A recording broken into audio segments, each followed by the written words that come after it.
नमस्कार दर्शकों, मैं सीनियर एडिटर दिनेश गौतम।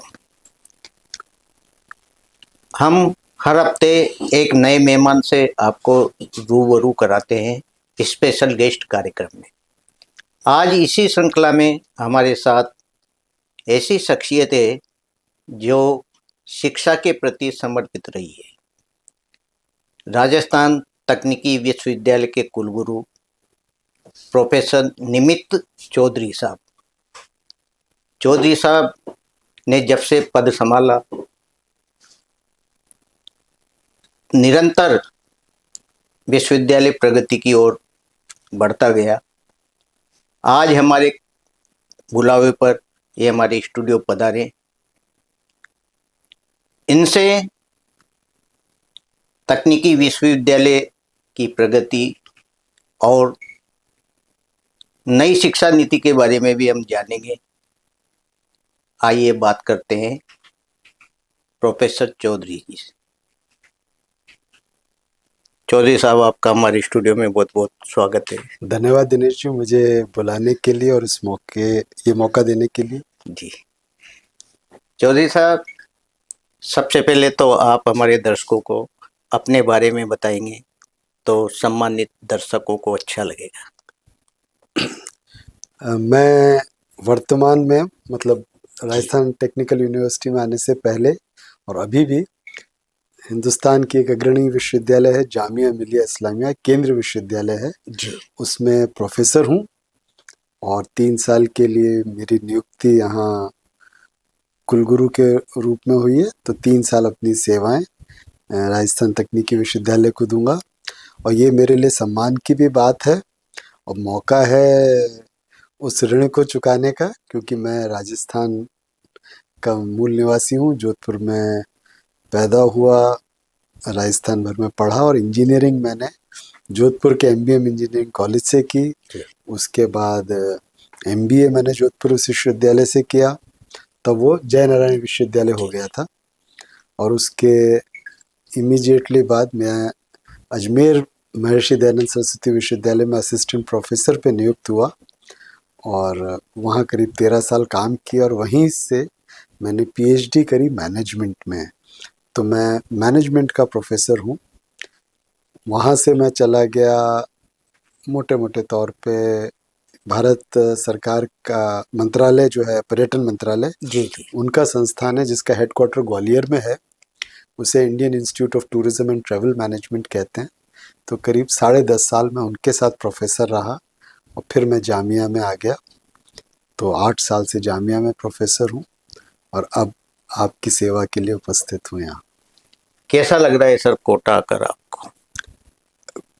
कोटा आके मुझे अच्छा लग रहा है। मेरी परिकल्पना से बेहतर मैंने शहर को पाया जी। मैं टूरिज्म का भी प्रोफेसर हूँ, इसलिए चाहे ना चाहते हुए भी मेरा दृष्टिकोण मैं उस नज़रिए से भी देखता हूँ जगहों को। तो मुझे कोटा बहुत पसंद आ रहा है, बहुत अच्छा लग रहा है। रहने के लिए बहुत अच्छा शहर है और काम करने का बहुत मौका है। तो फिलहाल तो ये दोनों चीज़ें अच्छी हैं, इसलिए मुझे बढ़िया ही लग रहा है। राजस्थान तकनीकी विश्वविद्यालय को लेकर क्या प्लानिंग है सर? प्लानिंग मेरे ख्याल से बहुत सीधी सादी है कि हमें इसको, हमारी जिम्मेदारी बड़ी है जी। आज के समाज में तकनीक का बहुत इस्तेमाल होता है, होना चाहिए, और समाज में तकनीक का इस्तेमाल हो, समाज तकनीक का इस्तेमाल कर पाए, इसके लिए हमें स्पेशलिस्ट होने चाहिए। और राजस्थान टेक्निकल यूनिवर्सिटी की ये जिम्मेदारी है कि वो इन टेक्नोलॉजिस्ट्स को और इन टेक्निकल एक्सपर्ट लोगों को तैयार करे। तो राजस्थान के आरटीयू को ये करना चाहिए और इस दिशा में हम आगे बढ़ेंगे। और मेरा ये मानना है कि हम बहुत एग्रेशन के साथ आगे बढ़ेंगे जी। और हमने बढ़ना शुरू भी कर दिया है कि हम अच्छा ना होना चॉइस है ही नहीं हमारे पास जी। हमें अच्छा ही होना है और अच्छे से अच्छा होना है। तो यही प्लान है और हमारी मदद के लिए पहले से एनईपी तैयार है। आपने शुरू में भी कहा कि एनईपी पे आप बात करेंगे, पर एनईपी एक ऐसा इकोसिस्टम बना के दे रहा है जहाँ पे जो हमारे को करना चाहिए और जो हम करना चाह रहे हैं, जी दोनों के लिए बहुत अपॉर्चुनिटी एनईपी हमको देता है। तो हम एनईपी के दिशा में आरटीयू को आगे ले जाएंगे, ऐसा हमारा मन है। नई शिक्षा नीति से जो पाठ्यक्रम पे क्या असर हुआ है सर, थोड़ा बताइए।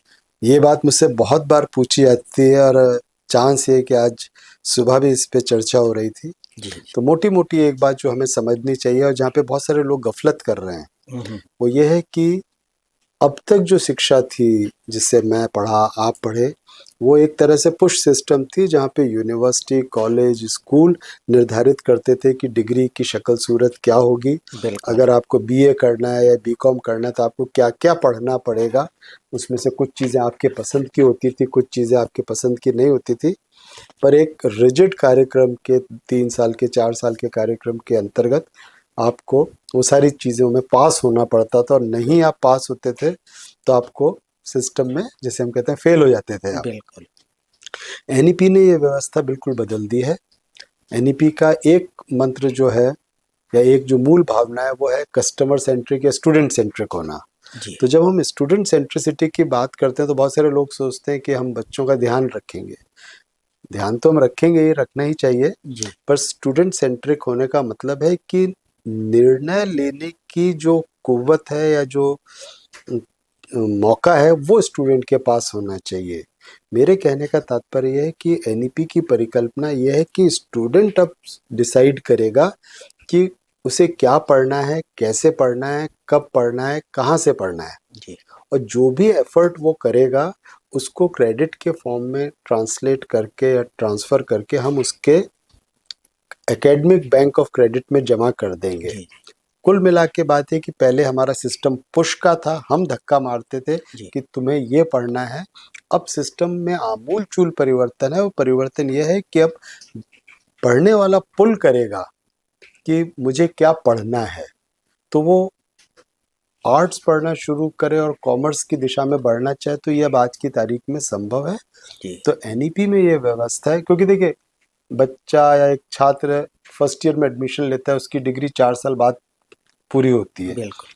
हम 4 साल पहले निर्धारित कर देते हैं कि अगले 4 साल में तुम्हें क्या पढ़ना है। हम्म, 4 साल में दुनिया बदल जाती है। आज की दुनिया को क्या ज़रूरत है, वो 4 साल पहले हम नहीं डिसाइड कर पाए थे। तो सिस्टम ऐसा होना चाहिए कि जब वो अपने तीसरे साल में है, चौथे साल में है, और वो अपने चारों तरफ की दुनिया को देख ले और ये डिसाइड कर ले कि भाई मेरे लिए कौन सी स्किल रेलिवेंट है, मेरे लिए कौन सा ज्ञान ज़्यादा काम का है, बिल्कुल। और उस हिसाब से वो पढ़ ले। और ये व्यवस्था करना विश्वविद्यालय का काम है। तो मेरे ख्याल से हम इसकी तैयारी में लगे हुए हैं आरटीयू में। जी हमारा बच्चा पिक एंड चूज करेगा। हमारी भाषा में या एक आम भाषा में उसे कैफेटेरिया अप्रोच कहते हैं। जी तो हम एनईपी के तहत एक कैफेटेरिया अप्रोच ला रहे हैं। जैसे कैफे में जाते हैं ना आप, जी जी। और मेन्यू कार्ड देख के आप डिसाइड करते हो कि आज क्या खाना है। थाली बिल्कुल। सिस्टम नहीं है जी कि फिक्स खाना आपको दे दिया। मेन्यू कार्ड देख के आप डिसाइड करते हो कि मुझे आज ये खाने का मन कर रहा है। और देखिए, मैंने कहा ना, मेरा मन कर रहा है, ये मन आपका जिंदगी भर चल करेगा। तो इसे एनईपी कहता है लाइफ लॉन्ग लर्निंग। जी 50 साल के भी आदमी का मन किया कि चलो आज मैं बागवानी सीख लेता हूँ, हाइड्रोपोनिक्स फॉर एग्जांपल सीख लेता हूँ, जी। तो जय यूनिवर्सिटी में हाइड्रोपोनिक्स सीखे, 4 क्रेडिट का कोर्स है, और अपने बैंक में जमा करा ले 4 क्रेडिट। सीधी सी बात है। तो जी इस तरह की व्यवस्था होनी चाहिए, और हम इस तरह की व्यवस्था बनाने की तरफ निश्चित कदम उठा रहे हैं। जी। चौधरी सर, आप टूरिज्म के प्रोफेसर हैं। कोटा में भी टूरिज्म की काफ़ी अपार संभावना है, क्या पाठ्यक्रम में भी इसको ले रहे हैं? दो अलग अलग बातें हैं। जी टूरिज्म की संभावना दुनिया में हर जगह होती है। जी मैं आपको एक बात बताऊं, बात ये होती है कि आप अपनी जगह को प्रस्तुत कैसे कर रहे हैं, आप प्रेजेंट कैसे कर रहे हैं।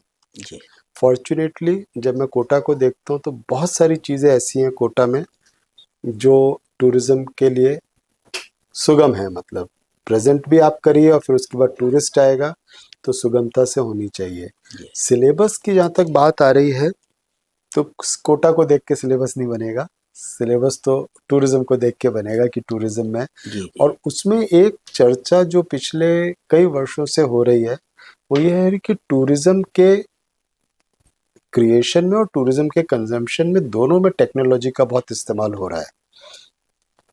आपको कहीं जाना है, आपको कोई कमरा बुक कराना है, तो आप अपना फ़ोन उठाते हैं और बिल्कुल। मोबाइल पे एयरबीएनबी में या booking.com में या किसी और ऐप पे जाके कर लेते हैं। आपको टिकट करना है, आप मोबाइल से कर लेते हैं।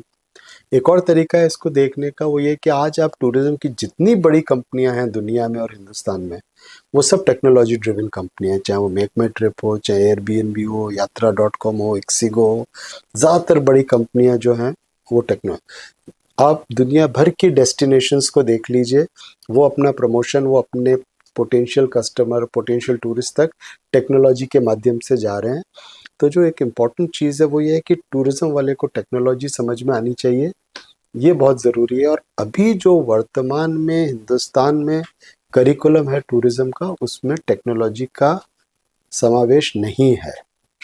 अब चांस ये अच्छा है कि मैं टेक्निकल यूनिवर्सिटी में आया हूँ, मैं टूरिज्म के बैकग्राउंड से आता हूँ, तो मेरी तो कोशिश यही रहेगी कि कुछ कोर्सेज ऐसे होने चाहिए जहाँ पे टेक्नोलॉजी और टूरिज्म का मिलन हो।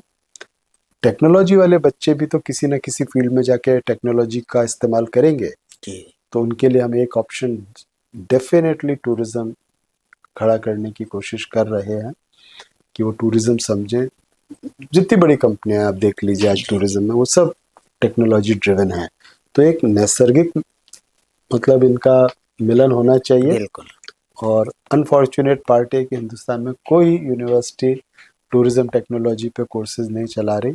मेरी निगाह इस पे है, और उचित मौके पे और पर्याप्त मौका जब मिलेगा तो हम इसको ज़रूर शुरू करेंगे। जी चौधरी सर, जब से आपने पदभार संभाला है, जो बाहर से आने वाले स्टूडेंट भी काफ़ी राहत महसूस कर रहे हैं, किस तरह के आपने कदम उठाए उन बच्चों के लिए? देखिए, वैसे तो मुझे बहुत कम समय हुआ है अभी आए हुए, 2 महीना 3 महीने जी भी नहीं हुए हैं। पर एक चीज़ जो मैं अपने सारे साथियों से कह रहा हूँ, वो ये कह रहा हूँ कि हमें हर स्टेक होल्डर के लिए विश्वविद्यालय को सुगम बनाना है। बच्चों के लिए, पेरेंट्स के लिए, अपने जो कॉलेजेस हैं एफिलिएटेड, सबके लिए चीज़ें आप सुगम बनाइए, एक अच्छा माहौल बने, ताकि लोग डरे नहीं, घबराए नहीं कि हम किसी प्रोसेस के तहत हमारा ये काम अटक जाएगा, ये अटक जाएगा। अभी लोगों को पहला रिएक्शन आता है कि ये काम नहीं हो सकता है, अब हम इसमें कोई जुगाड़ करते हैं तो हमारा ये काम शायद कुछ जोड़ तोड़ से हो जाए। इस व्यवस्था को बदल के हम ये कोशिश कर रहे हैं कि पहला ख्याल जब भी आरटीयू के बारे में कोई सोचे, उसके मन में ये आए कि ये काम तो हो जाएगा। जी तो हमारा मतलब हमने बोला नहीं है, पर हमारा एक तरह से अनकहा वादा है कि आपकी सारी समस्याओं का हम निदान करेंगे, और हम पूरा प्रयास करेंगे कि उसका निदान हो। तो उस सुगमता के की तरफ हम बढ़ रहे हैं, और वापस से उस सुगमता को बनाने के लिए हमें टेक्नोलॉजी की ज़रूरत है। तो हम टेक्नोलॉजिकल प्लेटफॉर्म्स क्रिएट कर रहे हैं। मेरे से जो पूर्व में लोग थे, उन्होंने इसको शुरू किया था, जी मुझको क्रेडिट नहीं है। मेरा क्रेडिट अगर होगा तो ये होगा कि उसको लागू करें। जैसे कि अभी हमने 1 तारीख से राजकाज की व्यवस्था थी, और राजस्थान सरकार की व्यवस्था है, जी सिर्फ इतना था कि हमें उसे अडॉप्ट करना था। तो अब हमारी 1 तारीख के बाद से सारी फाइलें जो हैं विश्वविद्यालय की, वो राजकाज पे आ गई हैं। इसका मतलब ये है कि हमें पता रहता है कि हमारी फाइल कहाँ पे है, किस टेबल पे कितनी देर पड़ी हुई है। जी व्यवस्था ये भी है कि कल रात मेरे पास मैसेज आया शाम को 9 बजे कि आपके पास अभी भी 6 फाइलें पड़ी हुई हैं। तो मैंने रात में 9 बजे कंप्यूटर खोल के उन 6 फाइलों का निस्तारण कर दिया। ये सिर्फ एक चीज़ है, फाइलों जी का निस्तारण। बच्चे को कोई डॉक्यूमेंट चाहिए, उसको डिग्री चाहिए, तो हम पूरे विश्वविद्यालय को टेक्नोलॉजी के ऊपर लेके आ रहे हैं।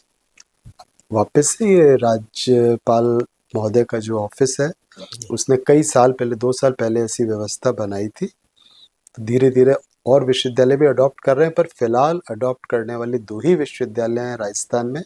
एक MLSU है उदयपुर, जी और दूसरा RTU है। हम 2 विश्वविद्यालयों ने उस प्लेटफॉर्म को यूज़ कर रहे हैं हम, और उसमें बहुत सारी ऐसी चीज़ें हैं जो ट्रांसपेरेंसी भी लाएंगी और सुगमता भी लाएंगी। तो ये चौ हमारा। चौधरी सर, प्रोफेसर और स्टाफ की कमी भी देखी जा रही है विश्वविद्यालय में, तो इसके लिए क्या कदम आपके रहेंगे सर? इसके लिए तो कदम बहुत सिंपल सा है कि हमें सरकार से बात करनी पड़ेगी। हम कई बार बात कर चुके हैं सरकार से, सरकार भी चिंतित है, ऐसा नहीं है। वो भी हमसे मतलब लगभग हर महीने पूछ लेते हैं इस बात को, हम उन्हें बताते हैं।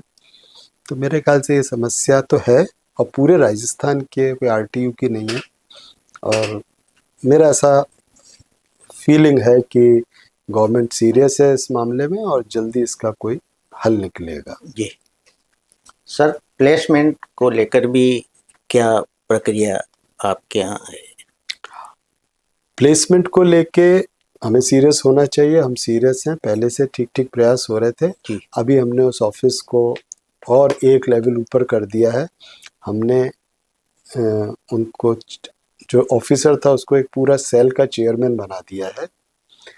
पर एक बात हमें समझनी चाहिए कि सिर्फ कुछ भी बच्चों को पढ़ा के आखिरी मौके पे आप कोशिश करें कि उनको प्लेस कर दें हम, ये नहीं होगा। जी आपको एक अच्छा स्किल और नॉलेज वाला बच्चा ही क्रिएट करना पड़ेगा, तब इंडस्ट्री और समाज उसको एक्सेप्ट करेगा। तो ये सिर्फ end of the tunnel process नहीं है, ये पूरे प्रोसेस को एडमिशन से लेके 4 साल हम उनके साथ क्या कर रहे हैं उस पर भी निर्भर करेगा। अगर आपके बच्चे अच्छा पढ़ रहे हैं, अच्छे स्किल हैं, तो कंपनियां आगे आके आपसे बच्चों की मांग करेंगी। ये बहुत जी नेचुरल और सिंपल सी बात है। तो हम एंड ऑफ द टनल मतलब प्लेसमेंट ऑफिस को भी हमने सुगम बनाया है। एक जो हमारे बेस्ट टीचर्स थे इस काम के लिए, उनको ये जिम्मेदारी दी है। हम ये भी देख रहे हैं कि प्लेसमेंट से रिलेटेड किसी भी एक्टिविटी में कोई दिक्कत या अड़चन नहीं आए। जी पर उससे ज़्यादा इम्पोर्टेंट ये है कि वो 2 साल 3 साल जो बच्चा हमारे साथ रहता है उसके quality of education, quality of experience को हम बेहतर बनाएं, ताकि अपने आप ही उसकी मांग हो समाज में, इंडस्ट्री में। जी तो दोनों तरह से हम उस पर प्रयास कर रहे हैं। चौधरी सर, शिक्षा में नवाचार के लिए देश और विदेश में अन्य विश्वविद्यालयों से एमओयू को लेकर कोई प्रावधान या योजना है क्या सर? हाँ, हम ओपन तो हैं, पर मैं आपको एक बात आई डोंट नो मुझे कहनी चाहिए। जी अब जैसे आपने कहा कि एमओयू होना चाहिए, जी तो अब हमारा क्या होता है, नवाचार हम भूल जाते हैं और चीज़ें भूल जाते हैं, एमओयू पे फोकस हो जाता है। बिल्कुल। तो हर विश्वविद्यालय की आप वेबसाइट पे जाके देखेंगे 100-200 एमओयू की लिस्ट लगी हुई होती है। जी फिर कोई आता है कि चलो एमओयू कर लेते हैं, तो हम एमओयू कर लेते हैं, पर उस एमओयू पे हम 2 कदम भी नहीं बढ़ते हैं। जी तो हम थोड़ा सा, बहुत काम है तो हम थोड़ा सा सेलेक्टिव होंगे इस पे कि हम वो ही एमओयू करना चाहेंगे जहाँ पे हम सच में कुछ कर रहे हैं। और दूसरी बात जो आपने इनोवेशन नवाचार की कही, जी उसके लिए हम बहुत सीरियस हैं। ये जो दुनिया है, ये क्रिएटिविटी की दुनिया, हम उस स्टेज पे, पूरा समाज विश्व भर की बात अगर हम करें जी तो हम उस स्टेज पे पहुंच गए कि हमें क्रिएटिविटी और इनोवेशन की बेहद ज़रूरत है। तो वो कोई कोर्स नहीं हो सकता, वो कोई स्किल नहीं हो सकता, वो पूरा इंटरनल मेकअप जो है छात्र का, युवाओं का, वो क्रिएटिविटी की ओर होना चाहिए। तो हम ऐसी बहुत सारी इनोवेशंस ला रहे हैं, ऐसी बहुत सारी इंटरवेंशंस ला रहे हैं जहाँ पे उसको मौका मिले। पहला इंटरवेंशन तो यही था कि जी तुम बताओ तुम्हें क्या सीखना है, क्या पढ़ना है।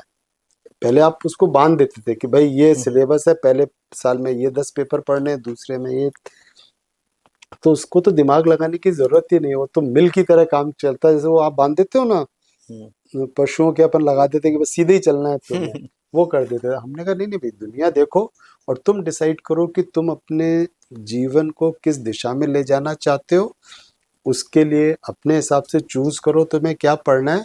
और अगर 2-4 छोटे मोटे फेलियर भी हो रहे हैं तो उसकी भी जिम्मेदारी लेना सीखो। आप समझिए इस बात को, जी हमने पिछले 200 साल में, 150 साल में ऐसा स्टूडेंट बनाया है जो रिस्क लेने से घबरा रहा है। बिल्कुल। इसलिए पढ़ वो एमबीए रहा होगा, पर वो मतलब खबर आती है ना कि हम्म, पियोन के लिए जॉब निकला, उसमें इतने सारे पीएचडी वालों ने अप्लाई कर दिया। बिल्कुल क्यों कर दिया? क्योंकि वो डर रहा है कि मेरे को, है ना, भले ही कम मिले पर ऐसी तनख्वाह मिल जाए जो बंदी बंदाई हो। बिल्कुल तो ये ठीक नहीं है ना किसी समाज के लिए। आपको रिस्क लेने वाला होना चाहिए। बिल्कुल। मुझसे गलती हुई है तो हाँ, इसका खामियाजा मैं भुगतूंगा, और कोई बड़ा खामियाजा नहीं होता है, जी छोटी छोटी चीजें होती हैं। तो आप जब तक इस तरह का कल्चर नहीं क्रिएट करोगे तब तक नहीं होगा। तो इनोवेशन कोई टूल नहीं है, इनोवेशन क्रिएटिविटी एक कल्चर है, और उस कल्चर की शुरुआत जितनी जल्दी होगी स्कूलों से और अच्छा है। पर हम कोशिश कर रहे हैं कि जिस दिन बच्चा पहला कदम आरटीयू में रखे उस दिन से वो एक ऐसे माहौल में हो कि ये एक्सपेरिमेंट करके देखा, वो करके देखा, 5 चीज़ें करके देखी, 3 में फेल हो गए तो भी कोई बात नहीं, एक सक्सेसफुल रहे। जब तक आप इस तरह का मेंटल वो नहीं क्रिएट करोगे तब तक ये इनोवेशन क्रिएटिविटी नहीं होगी। जी तो हम बहुत सारी चीज़ें इसमें करने की सोच रहे हैं। एक डीन हमने बनाए स्किलिंग के, और वो उनके तहत एक centre for innovation and entrepreneurship हमने जी उसका सोचा हुआ है, ताकि बच्चे शुरू से आ जाएं, उन खुद करके देखें, और वो तकरीबन फाइनल ईयर में पहुंचते पहुंचते कहे कि आपकी नौकरी की हमें दरकार नहीं है, जी हमारा काम सेट है, जी फिर जो थोड़े बहुत रह जाएगी उनको हम प्लेस कर देंगे, जी ऐसी व्यवस्था कर देंगे। जी। सर, रोजगार परक पाठ्यक्रम पर वास्तव में जोर दिया जा रहा है। इस तरह के कोई पाठ्यक्रम संचालित किए जा रहे हैं? ये अभी मैंने कहा ना, सबसे पहले तो हमने डीन स्किलिंग की बात कर दी है, जी जी तो वो स्किल्स की बात करेंगे। मतलब आपकी जो डिग्री है उसमें, जैसे होता है ना लड्डू के ऊपर आप जी काजू किशमिश वगैरह लगा लेते हो, तो आपकी डिग्री के ऊपर आप ये छोटे छोटे स्किल वाले कोर्सेज एम्बेड कर सकते हो। जी ऐसी एक व्यवस्था हम कर रहे हैं। स्किलिंग जैसे हम कहते हैं लर्निंग बाय डूइंग पे बहुत फोकस है। जी एक व्यवस्था और यूजीसी भी कहती है, वो है आरपीएल की व्यवस्था, कि अगर किसी बच्चे ने या किसी लर्नर ने, किसी युवा ने कोई चीज़ सीख ली है नॉन फॉर्मल तरीके से भी, वो मैकेनिक की दुकान पे एक बच्चा लग जाता है ना, हाँ हाँ छोटू राजू जो भी बोला, और 5-10 साल काम करके उसको आ जाता है। अब इंजीनियर तो गाड़ी ठीक नहीं कर सकता पर वो कर लेता है। बिल्कुल। तो जो वो कर सकता है उसको हम किस तरह रिकॉग्नाइज करके उसको फॉर्मल एजुकेशन में लाएं, इस पे चर्चा करीब पिछले 10 साल से, दे 10 क्यों, 15-20 साल से चल रही है। जी पिछले 10 साल में और पुख्ता हुई है। अब तो यूजीसी ने गाइडलाइंस भी दी हैं, तो हम उस दिशा में भी बढ़ रहे हैं कि स्किल्स जो रोजगार दे रही हैं उसकी तरफ। एक चीज़ और बहुत इंटरेस्टिंग है जो आपको समझना चाहिए, जी कि आने वाले समय में ये जो नई जनरेशन के, जिसे आप जेन जी कहते हैं, जी जनरेशन जी के बच्चे, ये पूरे जीवन एक काम नहीं करेंगे। इस पे बहुत रिसर्च हो रखी है। ये 5-6-7 साल एक काम करेंगे, फिर इनका मन भर जाएगा, फिर ये दूसरी चीज़ कुछ करना शुरू कर देंगे, और जब इन्हें कोई और चीज़ करने का मन होगा तो ये फिर यूनिवर्सिटी कॉलेज आएंगे, छोटा सा स्किल का एक पैक लेंगे, सीखेंगे। अभी वो बैंकर बन गया, कॉमर्स पढ़ा, बैंकिंग का काम कर लिया, बिल्कुल। 6-7 साल बाद उसका मन भर गया, सोचा नहीं अब मैं फोटोग्राफर बन जाता हूँ, तो किसी कॉलेज यूनिवर्सिटी में जाएगा, फोटोग्राफी का कोर्स कर लेगा, कुछ और कर लेगा, फोटोग्राफर बन जाएगा। फिर उसका मन करेगा मैं एडवेंचर कर लूँ, एडवेंचर का कोर्स कर लेगा। तो इस तरह की स्किल्स, इसे ही लाइफ लॉन्ग लर्निंग कहा गया है। इसकी व्यवस्था विश्वविद्यालय को करनी है। रोजगार आज इस माध्यम से लेगा, कल दूसरा रोजगार, परसों तीसरा, और इसकी व्यवस्था हमें करनी चाहिए। ऐसा हम करेंगे। सर, कई दिनों से पेंशन, कर्मचारियों के पेंशन को लेकर आंदोलित है कर्मचारी। क्या प्रयास सरकार को लिख के भेज दिया गया है, हमने अपनी सब चीज़ें सरकार की तरफ भेज दिया है। जी और मुझे बोलना चाहिए नहीं बोलना चाहिए, अभी मैं आपके यहाँ सीढ़ी से ऊपर आ रहा था तो कोई लेटर भी आया है मेरे पास, अब मेरे को पढ़ने का मौका नहीं मिला है। जी तो क्या ओपिनियन सरकार की आई है उस पर, जी मेरे ख्याल से अगर सरकार की तरफ से यस हो जाएगा तो एनी डे नाउ हम कर सकते हैं। जी मुझे वो पत्र को पढ़ना पड़ेगा, उसकी विवेचना करवानी और करवानी पड़ेगी। जी। देखते हैं क्या लिखा है सरकार ने। सर, 3 वर्ष का कार्यकाल है आपका। क्या आपकी भूमिका अपने आप में आप संजो के लेकर आए हो जो इस विश्वविद्यालय को दे दें? 2 बातें, एक तो मेरा हमेशा से मन था कि मेरा राज्य राजस्थान, जी उसकी सेवा का मौका मुझे मिलेगा तो ज़रूर करूँगा, मुझे मिल गया। तो मैं मतलब थैंक यू कह सकता हूँ ऊपर वाले को कि मुझे मौका मिला। अब ये मौका मुझे मिला है तो मेरी कोशिश होगी कि इस मौके को गंवाऊँ नहीं।